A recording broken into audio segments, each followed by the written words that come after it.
My gypsy road can take me home. Ride all night to the sea light. Hello, everybody. Here we are back in the Temple of the Tonepriest. Just watching the Guitarologist live stream. Seems our friend Bradley stepped into a little jackpot. Who knows? Maybe they'll let him work at the Black Star factory on work release. I think I'd rather stay in jail. Anyway, it's neither here nor there. We wish him the best of luck. We hope that the truth, and justice, all that good stuff comes out, and that he gets his day in court and equal treatment under the law and all that stuff.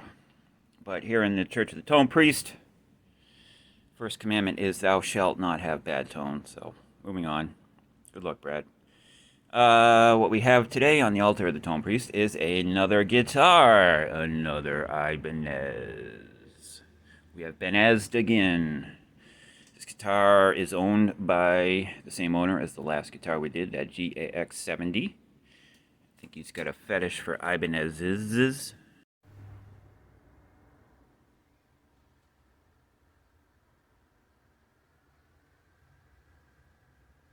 The sins of this guitar, as reported by the owner, are the electronics aren't working. Oh, what a shocker. It was left in that same dank basement.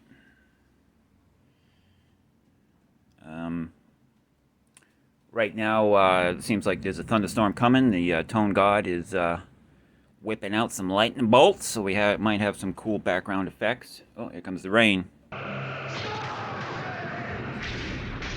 Maybe it'll cool it down, because it's hotter than a witch's tit in brass bra right now. Up here in the northeast of the United States. Oh, America. Greatest country that ever was and ever will be. Anyway, enough rhetoric. Alright, let's fire her up, see what's going on. Okay, let's turn the acoustic model G60T on. This is going to be our demonstrator, whatever, tester. Put her in the less awesome mode. Let the tubes warm up. We'll see what's going on with this guitar. Alright, we got it plugged in. See, plugged in. No shenanigans here. Straight into the amp. Seems very quiet.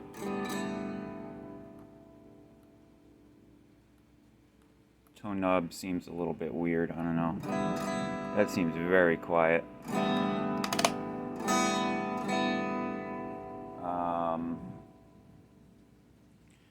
Let me just plug something else in real quick with the same settings on the amp to see if my suspicions are correct and that this is way too quiet. Quiet down up there! I'm trying to film a video for the YouTube.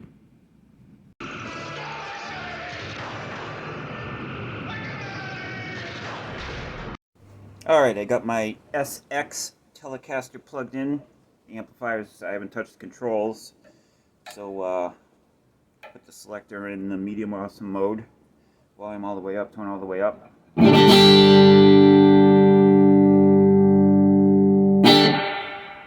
Yeah, I think that definitely confirms our suspicions. Something ain't right there. Yes, sirree, Bob. Can you read that? Looks backwards to me. I can't read backwards. Somebody tell me what that says. I'm uncomfortable having been included in your lie. Alright, so like last time, I got a stinking suspicion that the input jack is corroded and got a bunch of spunk on there. So we'll get that out of there, put a new one in there. And then he also wanted new strings put on there. And then what he doesn't know is we're going to have a little fun here. Got a couple of push pots. What we're going to do is... damn, God's pissed today. I loved you. What we're going to do is we'll have it all in normal mode. You get all the favorites, all the hits normally. Push this pot and it pops out. And that'll make this, the bridge pickup, and the neck pickup split coils, so single coils. And then this appears to be a humbucker. So you will, whoever's playing this guitar will push that, pop it out, and that'll split this pickup as well. So, I mean, if something's worth doing, it's worth overdoing, and we're here to overdo it. I think that's like 7th commandment of the Tonepriest. Could be wrong though. Oh, yeah? Well, me and the Lord, we got an understanding. We're on a mission from God. Did this once before on that blue Ibanez you saw on my wall. At the time I had absolutely no idea what the fuck Tutti frutti, pal. I was doing. And just pickups in general, man. I mean, I can build an amplifier from scratch, but pickups just melt my brain and they just drip out through my ears. But plus finding a schematic for what I wanted to do was basically impossible. I had to go into that secret warehouse that Indiana Jones was in with the Ark of the Covenant. Now look through some file cabinets, but see if I can dig up the one that I drew, and we'll get it done. Figure it out. We're just parts changers here. I don't think I've mentioned this yet. This is tonepriest, not tone scientist. We don't use science to build around here. We build by faith, and when we're done, we pray to God that it all works. But we'll muddle our way through. It'll be awesome. Anyway, oh yeah, so the guitar is, as previously mentioned, Ibanez. I know what it is. I don't need to look at it. It is the serial number. So if you want to pawn it, there you go. Ibanez RG550, late 80s, in a beautiful coral mist metallic. Got a whammy bar. It says licensed by Floyd Rose, but is that an Edge? Is that the same thing? Different? It's awesome. This guitar rocks. Look at the neck on this thing. It's like a surfboard. Don't get much thinner than that. This guitar is great. It's the weapon of choice for the late 80s, early 90s metal gods that we all are. Obviously had a lot of love in here. And my box fan just fell out the window, so this is where we're going to end this clip. Alright, so we've encountered our first problem here. You can see the nut for the input jack is, there's no space around there to get any pliers on there. There's no keyhole. It doesn't appear to be a keyhole. You can't see inside there. That's just a black bottomless hole. But anyway, I'm sure like 99% of you are out there, oh, you friggin' dummy, everyone knows how to do that. But whatever. So I'll do a little search on the interweb. Maybe I can educate myself. Otherwise, the next step would be just to, I mean, the strings are going to come off, pickguard's going to come off anyway. Maybe we'll just see what's going on from the other end. You know, this is hard. See what's going on from the other end, and we'll figure it out. Get her done. Get her done! Get her done. Yeah, the interweb was no help, so let's tear her apart. First step here, maybe we can get some action shots of this. We're using a 3-centimeter wrench. Loosen up the fuck is this thing called? Loosen up your nuts. Mwah! Yeah, that's what she said. You knew that was coming. Kind of want to go slow, because sometimes, you know, whatever. Been sitting here for a while. These are loose or tight, and these are tight or loose. You open that up. Boing! Right in the eye. That's what she said. Damn it. I gotta stop doing that. It's getting old. Alright, no problem. Alright, we'll get the strings off. We'll get the pickguard off. We'll look under the covers, see what she's made of. Yeah, I guess I should slow down. I don't know, a lot of you people, some people, I don't know. Anyway, the locking tremolo system is a mystery and an enigma to a lot of people, I guess. So we'll go through it. They're a wicked pain in the ass to restring, string up, intonate, the whole setup shit. But once you're all locked in and dialed up, they're really user-friendly. Stay in tune great, especially these Ibanez ones. So that's why we love them. So, alright, so we loosened up the nut. Now we're going to take some of the tension off the strings.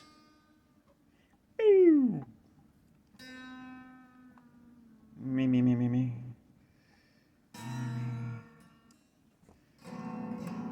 There we go. That way when we go down here and unbuckle them, the strings don't go flying into our eyes. Even though we are wearing Tonepriest brand safety glasses today, but still safety third. Alright, that should be fine.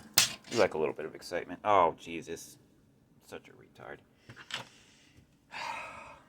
There's that, but it's not insurmountable. Alright, I can't do an action shot of this, so I'm holding the camera.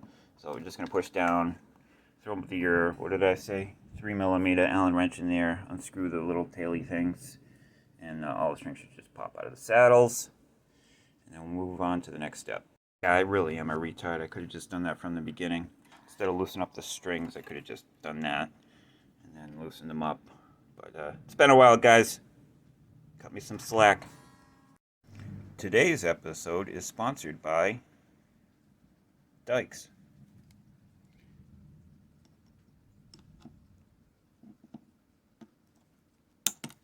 Where would we be without Dykes?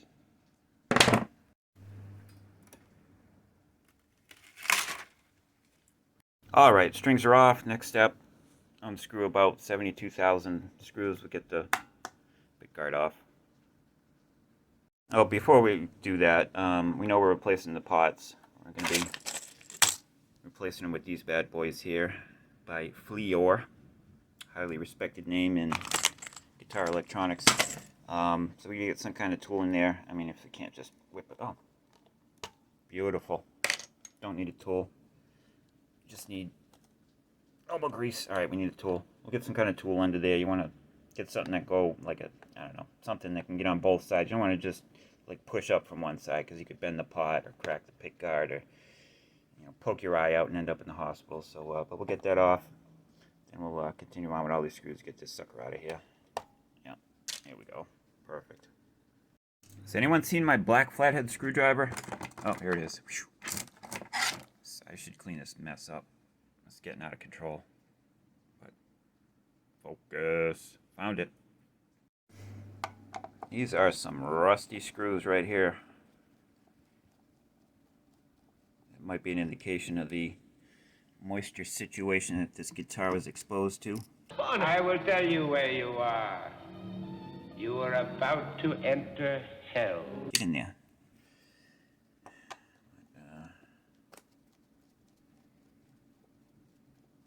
Got rusty pickups as well. Pickup, that's, yeah, looking a little rough. Yeah, well, you know what we're going to do? We're not going to call it rust. We're going to call it patina. And say that it, you know, makes it cooler. That way we don't need to worry about cleaning it. Someone else do the dirty work. Holy Moses. That sign was on the side of my house a couple of minutes ago. Kind of coming down pretty good. I'm sorry, guys. It's either turn the air conditioning on or open the door a little bit. It's about 1,000 degrees in here. But normally I'd turn the air conditioning on, but I don't want to ruin the sound of this video. So taking one for the team. Sacrifice. Alright, we might have a small change of plans or maybe a delay. I forgot these things have these friggin' shitty switches in here, and this is not going to work for what I want it to do. It probably will, but I ain't using that thing. This thing is subject to fail. It's probably, what is it? 90, where are we at? 40 years old? At least. So we, unless I have one in stock, I might have one in stock. Where it's, 5-throw double pole. If I have one in stock, then we'll carry on. If not, I don't know, plan B. Anyway, this guy was obviously not a stock pickup. I'll give you a lot of slack in here. What does that say? EMAS 01 OE OT 01. EMAS, if you're still out there. How's it going, I guess? Here's your guitar. But look at this. Got like a rust from the foil, maybe? I don't know what. It's just sewer water. Oh, look at that. It's like cocaine residue. Yuck. Probably should have, yeah, well, anyway. Gotta clean the DNA off before we do anything. But, let the tonepriest think for a minute. We'll figure out what we're gonna do next. Oh yeah, here's a little tonepriest tip. Tonepriest recommends that nobody ever work on any kind of electrical items ever for any reason. because it's fucking dangerous. But what I do is anytime I open something up, I like to photograph it so I have a record of where all the wires were connected in the original condition. And then I'll also get a notebook and I'll, draw like the pickup selector and the poles and what wire was going where, just to have a record, because as soon as you disconnect one of these wires, your head's going to melt and you're going to forget what was where, and then it's good to have a reference. Always a good thing. Can't hurt. Put in a little bit of effort. Ounce of prevention, pound of cure type of thing. So, document. Get multiple pictures, move some crap out of the way so you can see, it's not ambiguous what is where. Look at that connection. You see that? Wow. That's some grade A soldering work right there. I don't know if I can live up to that, but we'll do what we can. That's what we're here for. Moving on. Alright, so digging in a little further, I don't think we even can do what I want to do with the split poles and split pickups and all that out of phase bullshit. If we look at the wires, the red wire, thick red wire, is the neck humbucker. And there's only 2 wires. You got a hot and a ground. It doesn't have 4 wires. Same with the bridge. It's got that little skinny white wire. It's your hot and then a ground. And then same thing with the middle pickup, 2 wires. So, pickups are definitely not my forte. But I don't think I could even do what I want to do. So that's alright. We'll get it running again. We'll get the strings on there. Get this back in the race. Everybody will be happy. And call it a day. Oh my god, I am so stupid. Again, by faith, not by science. Gomer, is that you? You're not crying, are you? God damn. Anyway, yeah, that makes things a little bit easier. Let's hop to it. Alright, so what I can already see is this is like a pretty beefy specialized jack that's kind of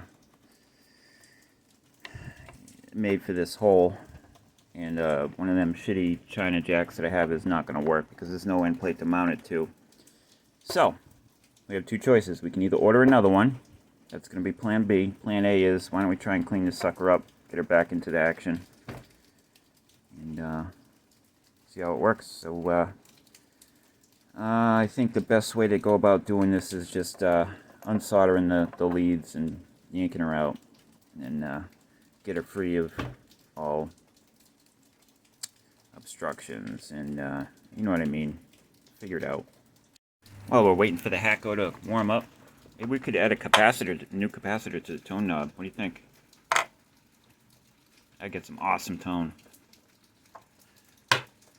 Alright. Maybe I'll try some one-handed soldering. Why not? No, that ain't gonna work. I'll be back. And there you have it. That's what's in the hole. It's pretty much sealed off. I don't have any like pipe cleaners or brass pipe cleaners or any kind of pipe cleaners, so I think I'll spray some Fader F5 down there. Maybe wrap a little bit of very fine wet dry sandpaper around an Allen wrench or something, or maybe I have a dowel that'll work. Give it a little stroke, and hopefully that'll clean up the problem. Get any and all corrosion off of there, because again, this guitar is what? It came out in the late 80s. So this thing's about 122 years old, so when you're 111 years old, not so good will you look either.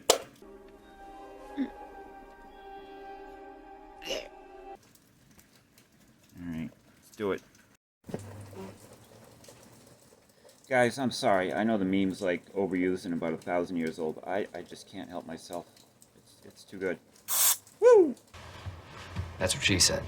Actually, I lied. We're not going to use the fader cleaner on this. We're going to use CRCQD electronic cleaner.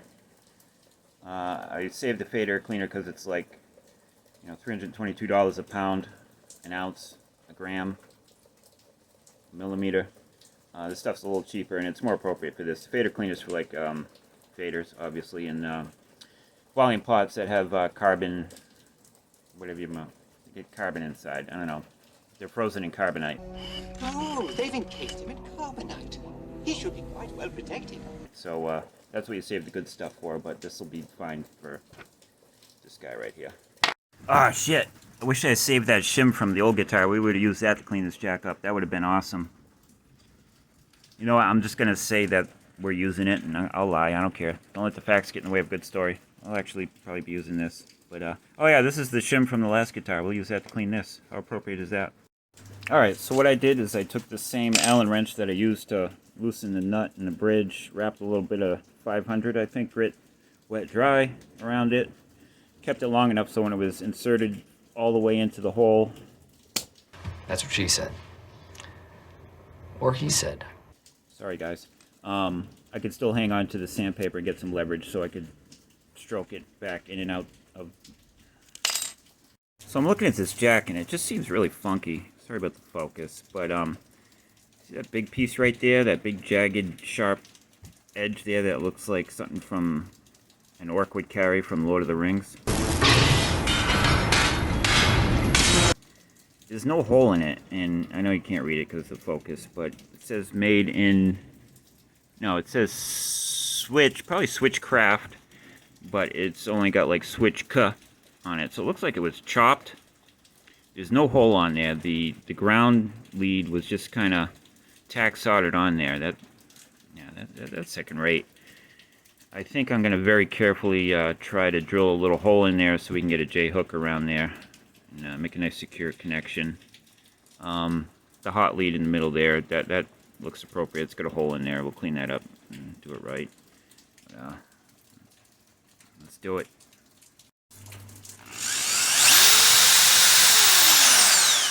It's actually a lot easier than I thought it was going to be. See that? Nice little hole in there now. Feel better about life already. Wish the camera would focus. You get the idea. You guys are smart. You know what's going on. Alright, let's see if we move this into a forward positive result. Let's see if we did anything good. The hell? Just gonna try and see if I had enough slack to pull it out through the hole, but they glued the wire to the damn guitar. That is glued in there. Well, I'm gonna yank it off. Worst case scenario, we run a new wire. But hopefully it doesn't come to that, because you know, whatever. Hopefully it doesn't come to that.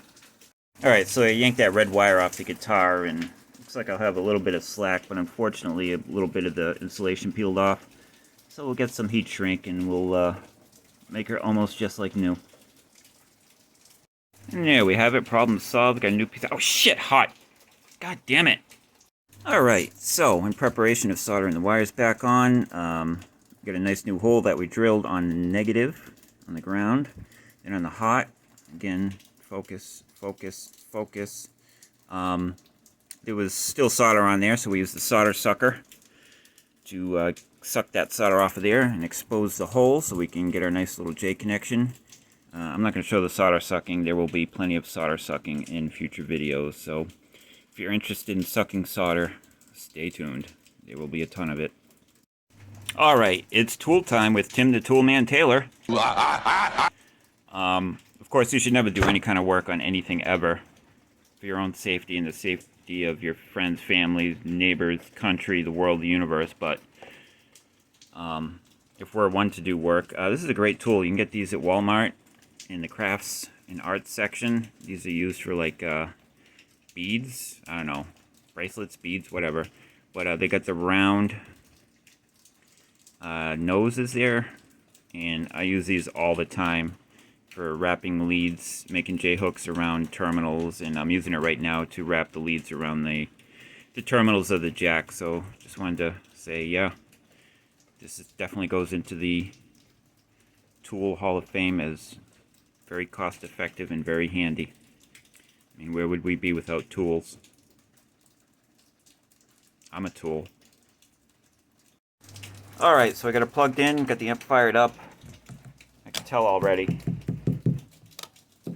But this is probably fix the problem. There's no more hum coming through. I think we have succeeded. So what we're going to do from here is we'll just, I've only got this in with like 2 screws. We'll pop this back open. We'll shoot some spunk into the pots, clean them up. Take a look at this. Maybe we want to shoot some spunk in there. Maybe we don't. I don't know. And then look at the capacitors and the tone pot. I mean, it should be fine. That capacitor sees like millivolts. So those things should last forever. But we'll check to see if there's any spunk leaking out. If there is, we'll pop a new one in there. Yeah, we'll string her back up, set her up. The frets, got some wear down here. It's borderline. I was playing the guitar earlier before I started making the Hollywood video here, and she plays fine. And you just do cowboy chords down here anyway, so the frets up here look fine. And I did not sign up for 1 fret dressing a year. That's all you get. So if he wants the frets crowned and leveled, well, next year. See you next year. See you next Tuesday. Okie doke. So I got the Deoxit Fader F5 out. I don't think I'm going to mess with the pickup selector. I mean, that thing's sealed. It seems to be working fine. So if it ain't broke, don't fix it. But we'll give the pots a little squirt. Squirt. Can you see that? Get in the hole. Oh, there we go. Squirt, squirt, squirt, squirt, squirt. And put this guy back up here. Do this a little bit. Back and forth, back and forth, back and forth. In and out, in and out, in and out. The old in out, in out. Is your wife a goer? Hey? Know what I mean? Know what I mean? Do that a bunch of times. That should get him back to factory fresh. And we'll put this guy back together, button her all up, put the strings on. It's always fun with one of these, so stay tuned. I just noticed this. These humbuckers are powered by lace. How cool is that, huh? Didn't know lace was a source of energy. I'm powered by Finlandia vodka, orange juice, liquid protein, and ice cubes. For the record. Alright, I got the jack plate back on. We're going to have to take the back door off to put the new strings on and set it up. I can just about guarantee you as soon as I get this back door off, I'm going to be triggered. I'll show you why in a second. Another tool.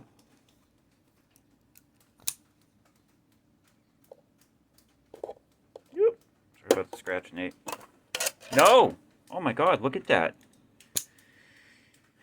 Alright guys, 3 springs. Do not put this, let me get my better pointer. This is the right way to do it, folks. Straight and parallel. Do not put this spring and connect it to this hook. Make it diagonal. Wrong, wrong, wrong.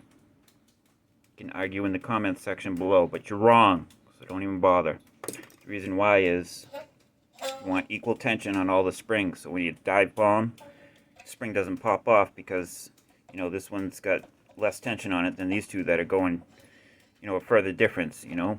SOHCAHTOA, trigonometry, figure it out. If you paid attention in math class, you'd know that.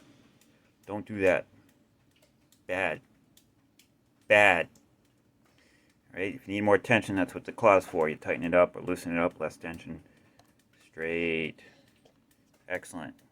Glad to see it. Alright, before we go any further, while we get all the strings and crap off, knobs off, just going to clean her up, get all the DNA removed from here. I'll be using store brand Simple Green. This is a repurposed bottle, but it's Simple Green. Throw a little F1 oil on the neck, and then put the strings on, tune her up, and rock on. Another thing I just remembered as I was cleaning this up, I felt some looseness here, is we're going to just make sure all these nuts are tight. We'll make sure the screws are tight here, and then on the back side, we'll make sure those are all nice and snug. You know, just make sure everybody's back to factory specifications. It'd be like a new guitar when it's done. It'll be nice. Well, except for all this, but people pay big money for this now. The relicking. Yeah, this thing is a relic. I'm kind of a relic. So tool time again with Tim the Toolman Taylor. This is a makeup brush. These are super handy. What I did here is just push this down. I don't have 3 hands, so I can't show you. So push this down, and then I use this guy to get in under there, get all the 40 years worth of dust and dirt out of there, make it all nice and clean. So yeah, this will be nice. So a very popular question that I've literally never been asked is, Tonepriest, can you use a F1 oil on a maple fretboard? Why, yes, you can. And that's exactly what we're going to do. Mama's little baby loves shortening, shortening. Mama's little baby loves shortening bread. Boop. Rain going on my height. Oh, sounds like it stopped raining outside. I can get some doors and windows open. It is hot in here. Alright, there you go. Put her on. Clean her up. Oh yeah, look at that. This one's a little drier than the last guitar we did. Sorry, I'm not paying attention. Might have to give her another round. Yeah, this fretboard is dry.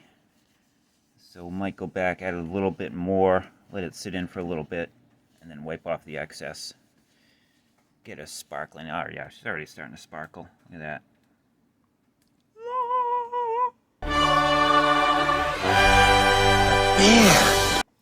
So, yeah. This is hard to do while holding a camera, so I'm going to put you down and do this. So I don't know if you can see this. On the edges of these frets, there's like some green, it looks like copper rust, but it's not, whatever it is. Some green corrosion and decades of built up gunk and stuff. So what I'm doing is I'm just very, very gently just kind of cleaning up the edges.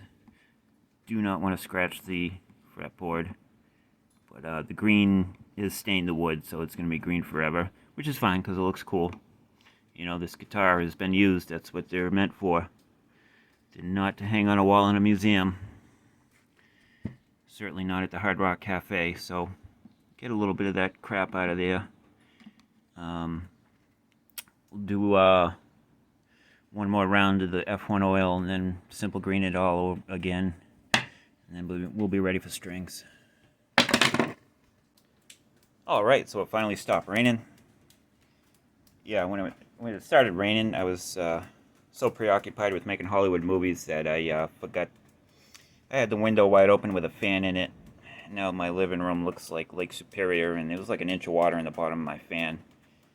I was hesitant to turn it back on, you know, worried about potential undesired electrical discharge, but we're not afraid of electricity around here, but you should be, so don't.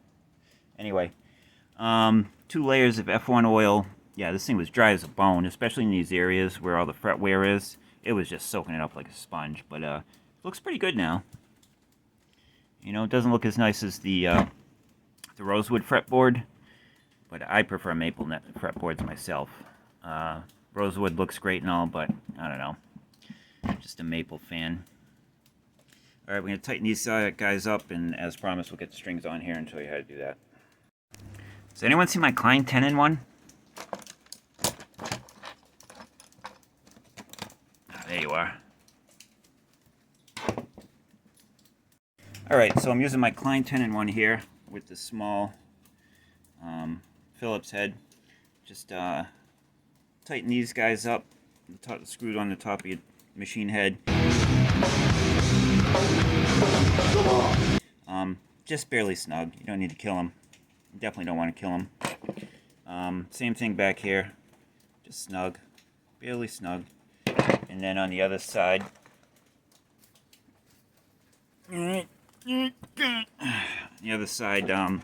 very carefully used a pair of pliers, so I don't want to wreck the black finish on this. Again, these nuts here, just barely snug. Maybe a little bit more snug than these screws, but just tighten them up a bit. And then another cool tool to have is get one of these iFixit sets. If you have the machine tuning peg thingies with the 3 screws, and these are just indispensable for anything. You can hang pictures, you can, you know, rebuild a carburetor. So you know, it's a good thing to have. iFixit set comes with about, you know, 2,000 different bits for every possible thing you could ever want. So it's a good investment.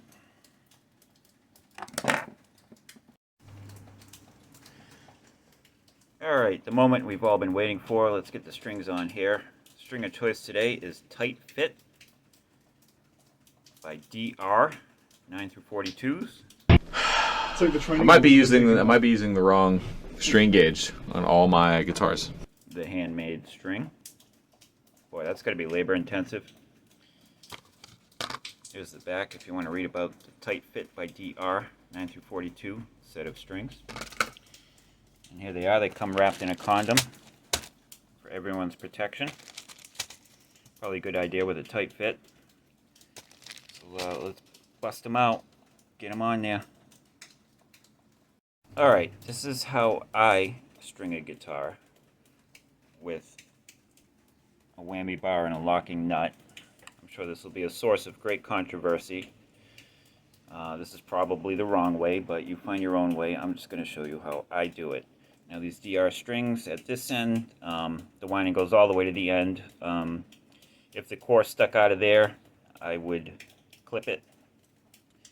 And then on this end, if you remember, the strings that were on here, the balls were still attached. Okay. Now, you may not need your gloves on because you're going to have to be real sensitive what your hands are touching so you'll know what you're doing. Okay. That way, I'm just going to hold his tail so he won't kick you. Okay. So you'll reach up Hold underneath his here. tail so he won't kick me. Reach underneath. And you'll see his testicles there. Not a fan of that. No particular reason why, I'm just not a fan of it. And what we're going to do, well, I'll show you what we're going to do. We'll get some action shots of this best we can. Okay, so down here at the headstock, we get the ball end, we stick it through the hole, send it down here. A little more slack. Alright, being very careful not to kink or bend anything just yet. We're going to stick this end in, and then we're going to crank down the Allen thingy, a little rod there, threaded rod, tighten it down on this end, and then we'll go back to the other end and we'll show you how we do that. Alright, step 2 or 3 or whatever we're on. So I was pushing this down so we could get access to this guy to tighten it down. But what you want to make sure when you stick in this string down in here, that it goes all the way to the bottom and that it's not like crooked. You want this straight down, parallel, perpendicular, all that stuff. And then you go in with your Allen wrench and you crank this sucker down. And give this a little bit of torque. Not that guy, not the tuner, that guy back there. Give it a little bit of torque. You don't need to kill it, but you can give it, you know, you'll know it's right. If it ain't tight, it ain't right. Am I right, fellas? Alright, now we're going to go down to this end. Almost forgot. Once this side's tightened down, go ahead, put a nice bend in there. Alright, bend it over. That way you don't have extra slack when you're trying to, you know, get all the slack out of this on this end. Alright, so I've turned all the tuning pegs so the holes are facing this way so the string can go through easily. And I'm going to put the rest of the strings on and then go to step 8. Alright, so there you have it. All the strings are clamped down into the nut. And on this end, they're all, that's not the nut, that's the bridge. Down here on the nut side, they're all slack. On this end, so basically we're at the point where this is almost just like a regular guitar with a normal trem and nut, and that's how I'm going to tune it up. I know there's other ways to do it. This is just the way that I do it. So what I'm going to do, just like a normal guitar, you know, go 3 tuning pegs, clip it, and then just wind it like normal, maybe 2 or 3. You want 1 over, 2 under. You know what you're talking about. Watch another video from somebody that knows what you're talking about. The only difference is we've got to get this locked into place with a wood shim. Got a couple here. I know you can buy fancy ones, but I just use junk laying around the house. Oh, here we go. Here's the one that I use on the RG550 that I own. Probably be a different size that I need on this guitar, but whatever. Might have to whittle something new or throw a toaster back there, but we'll get that level with the, let's see if we can do this. You want this with the wood block in there to be level. The body of the guitar and solid. That way, while you're tuning up the strings, this thing isn't floating all around. Get these all tuned up like a normal guitar. We'll crank down the nut, and then we're almost there. Stay tuned. Alright, so you can see I measured out how long I wanted it while depressing the tremolo to make it flat. Put my tool in there, right where I wanted it, put a little bend in it, and we're just going to make a little cut. Just a tiny bit after that. There she be. I'm going to wind it, and it's obvious that's way too much slack, so we're just going to do the same thing. We'll pull this out, do the same thing, but just give it like 2 tuning pegs worth, and we'll try it again. And so once we get it figured out, then it'll be a lot easier to gauge, you know, how long we want to cut the rest of these strings on. I'm sure a lot of you people are yelling at your screen right now, but I do this once in a blue moon. I don't break strings, so I hardly ever change them, but you know, if you're a dummy like me, this is how you get it done. Alright, so I've got about 2 wraps around there, and I think consensus is you want about 3, but as we get these tightened up, it's going to get more of a wrap. So about 2, maybe a little over 2 is the place to cut, and once it's tight, that's where we're going to stop. I'm not going to tune this up to pitch or anything. We're just going to get it snug so it's not all flopping around like these guys. Move on to the next ones and get them all in this shape, and then we're going to go through the very tedious process of getting this thing floating where it needs to float. Nope, that wasn't good. Anyway, yep. Popped out of her hole! We're halfway there. And as you go along, just barely get these guys snug. Just to keep everything from flopping around. Alright, let's get the high strings all together. Alright, we get all these guys wrapped around. These are just barely snug to keep this in place. And what we're going to do is, little by little, string by string by string, tighten the tension until we get about where we want to be here. And then we'll move on to step 22. Alright, so I broke out Mr. Tripod here, so you can get some action shots, a little bit of commentary. And just, little by little, just cranking this up, getting the bridge to float roughly in the place that we want. Seems like we're almost there, so that's a good sign. If it hasn't become painfully obvious already, I am not an expert in this guitar business. Should be building amplifiers, not messing around with these silly guitars. Not that I'm an expert at that by any stretch of the imagination. But if there is anything that I am an expert at, it is trial and error. More error than trial, but... Oh, we're almost there.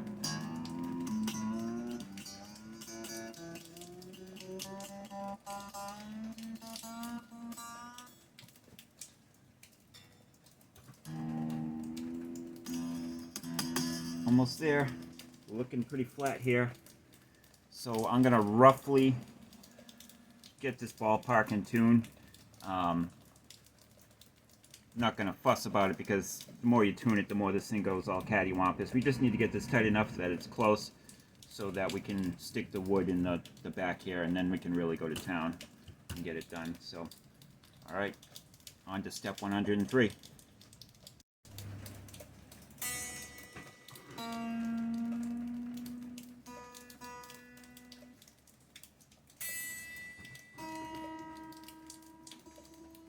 I always hate doing the E string. Broink! Right in the eye.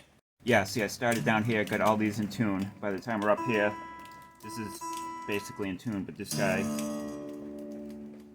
is a whole step low. So yeah, you'll have nightmares just trying to get this thing to settle out, so that's why we need the wood block. So, step 402. Alright, so on the top side, the floating bridge is about where we want it. It's parallel with the body of the guitar. So now we're going to take my little wood block, I know this is a petite one, but this is what I've been using and it works. And as you can see, it's a rectangle except for the top side. I don't know, can you see that? Take my word for it. So it's basically a wedge. And we just want to stick it in there. Just barely get it snug. Alright. And that'll make what we need to do next possible. You hear that? God's moving furniture again.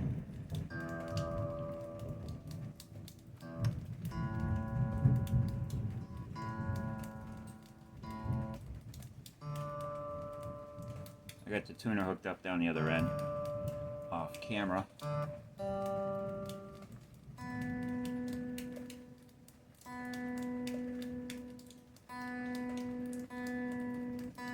Freaking B strings, man. Who invented those?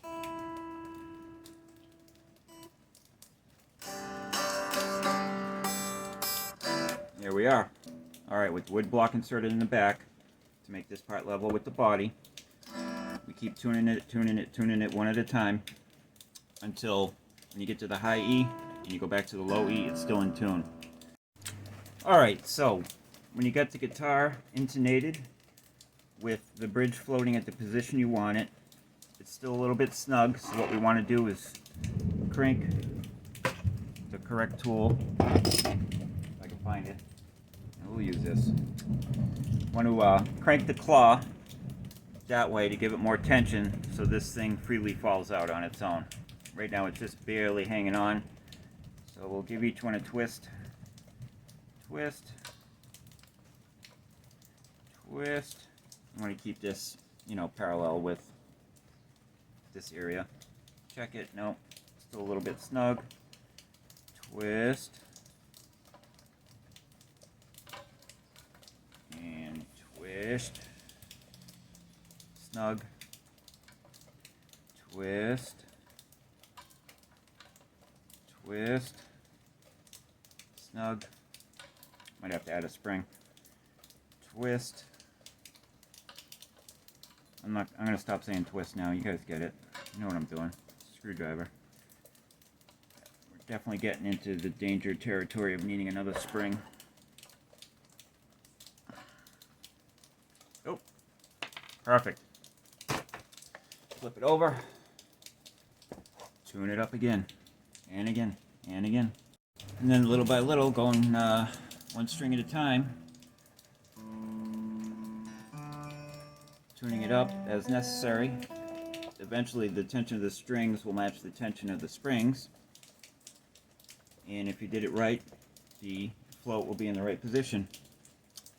But there you have it. She's in tune. She's floating where she needs to be. It's all downhill from here. We're going to crank down the nut. Oh, shit. Oh, I'm such a dumbass. Forgot to, you should adjust these, your fine tuners, so they have travel in both directions. Usually a guitar will go flat over time, especially with new strings. So you maybe want to be a little bit further out, so you have more travel to make it sharp. But I'll go ahead and set these all to where I want them. Redo the intonation again because I haven't done it 85,000 times already. But yeah, step 2 comes before step 3. Words to the wise. All right, so I just crank down the nut. Again, this can be snug. You can put a little bit of torque on there, but you don't need to kill it. Let's see where we're at. Not too shabby. So I've switched from the little digital gizmo here, and we've gone over to the power tools because that's what I do. So we'll adjust the fine tuners and hopefully we'll be in tune. All right. Pretty good. Oh yeah. That's the only problem with this ancient thing. You gotta, at each string, you gotta select the slider. That's another thing I don't like about this one. A little flat.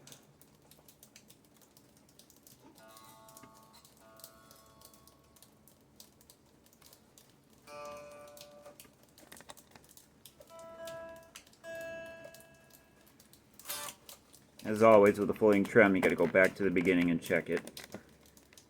So every adjustment you make affects everything else. So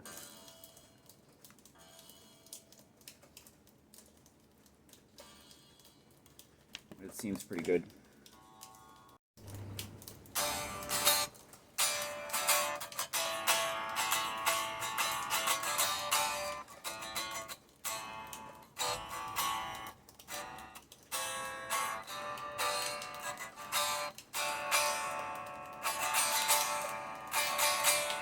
Seems like the action is pretty much there.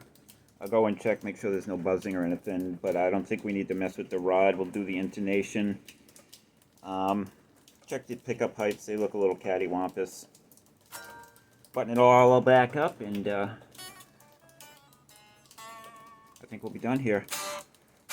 Thank God. It's time to get back to amplifiers.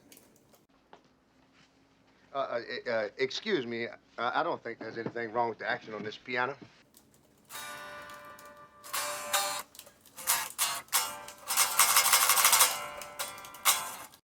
Alright, I got everything all hooked up here. We're running into Reaper. Highly recommended, check it out. We're using a Steinberg UR22C audio interface with 32-bit. Look at that, 192 kilohertz overkill sampling. Alright, we got a track fired up. Today's amplifier is the acoustic model G60T. That's a GLS Audio SM57 clone. Going straight in. Tone controls. Yeah, this is tone controls. Yeah, this guitar is very loud now. I had to crank it back a little bit. But I'll probably just take a picture of something and that you can look at while you're listening to my awesome guitar playing. I had to close all the doors and windows, even though it's hotter than hell, because I have it on good authority that my neighbors are not fans of my guitar playing. But who knows? Maybe I can make some new fans today.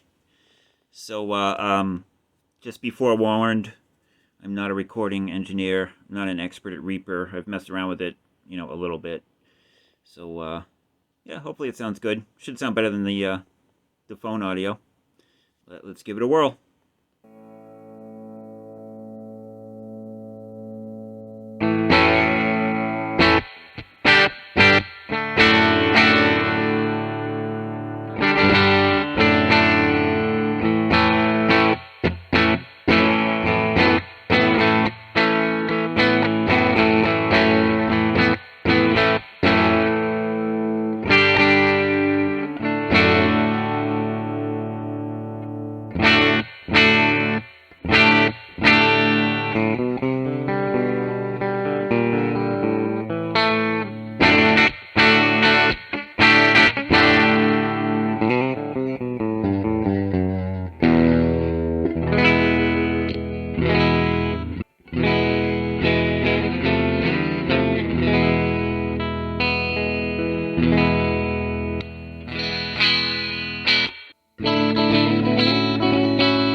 Well, there you have it.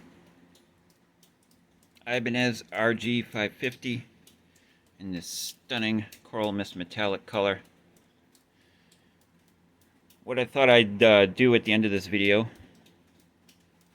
before that, I apologize for the horrible guitar playing. I am not a guitar player, I am a bass player. But seeing as the subject of today's video was a guitar, I just subject you to my horrible guitar playing, you and my neighbors. What I thought we'd do at the end of this video is sort of like the JHS pedals guy there. What's his name? Josh Todd. Come on, baby, light my fire. What the? At the end of his videos, he has record time, and it's like, yeah, listen to Synchronicity and the Joshua Tree. It's a great album. Yeah, we know. I thought I'd steal that idea. I know it's super original, but and make a new segment called "Your Taste in Music Sucks," and show off something other than the Joshua Tree and Synchronicity. So today's band is Mindfunk, and this particular album is People Who Fell from the Sky. This is like some serious stoner doom rock and roll. This is their third album. First album was definitely a lot more 80s. Their second album, Dropped, which people seem to like the most, was definitely a lot more grunge, stoner influenced. And then this is, I don't know, I think they just smoked so much weed that the fabric of reality became very nebulous in the band. But it's awesome. Check it out. Listen to the first, well, it's a two-part song, Rift Valley Fever and Super Chief. It's like 12 minutes. Give it 12 minutes. If you don't absolutely hate it, then you'll probably love it. So there you have it. Your Taste in Music Sucks. Hope you enjoyed the video. And I got nothing catchy to say. Done.